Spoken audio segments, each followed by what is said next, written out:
In the Aspen Gradebook, a blank never counts as a zero.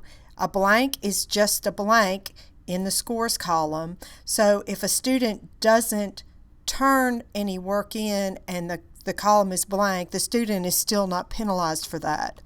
Well, most teachers would prefer to either type in a 0 or they could put in a special code that means it's missing, that the student didn't turn it in.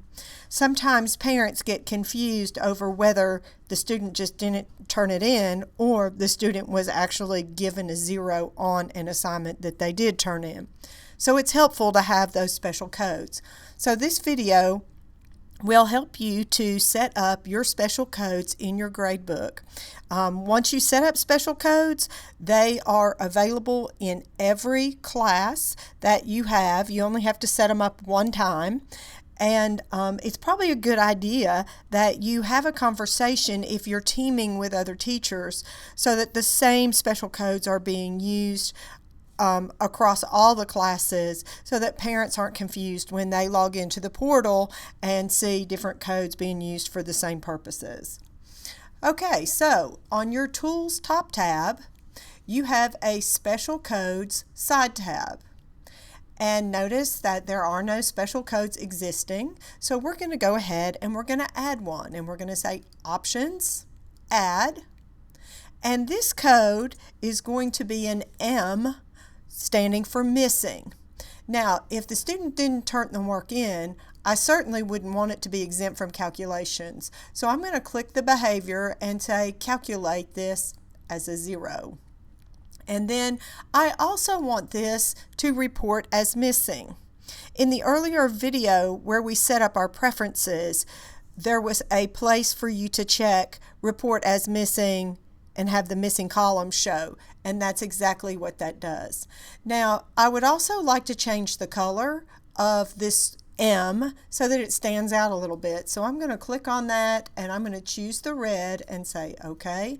And now my M as missing, if I type it in the gradebook, will calculate as a 0. It will be in red and it will report in the missing column. I'll click Save. So now my gradebook code is saved, and I'm going to now go to Options, Add another one. Now you can't just go in and change the M. You have to actually click Options, Add to get your second one in there. So now this code is going to be an X for exempt, and I don't want that to report as missing, and I'm going to go ahead and make that one green.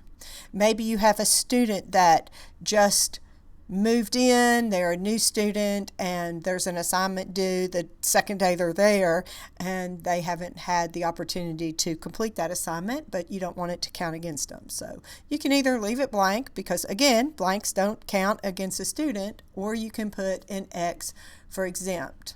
Click Save, and now you'll notice if I click back on Special Codes, I have an M calculating as a 0 and an X that's exempt from calculations.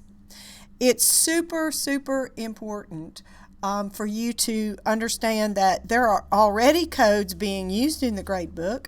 That's A, B, C, D, U, and F, and E, S, and N. So you can't use those codes as anything, so I certainly couldn't use an A for absent, because that would be like assigning a letter grade of A to a certain score. So make sure you're careful with your codes as far as what you choose. Again, these are super helpful.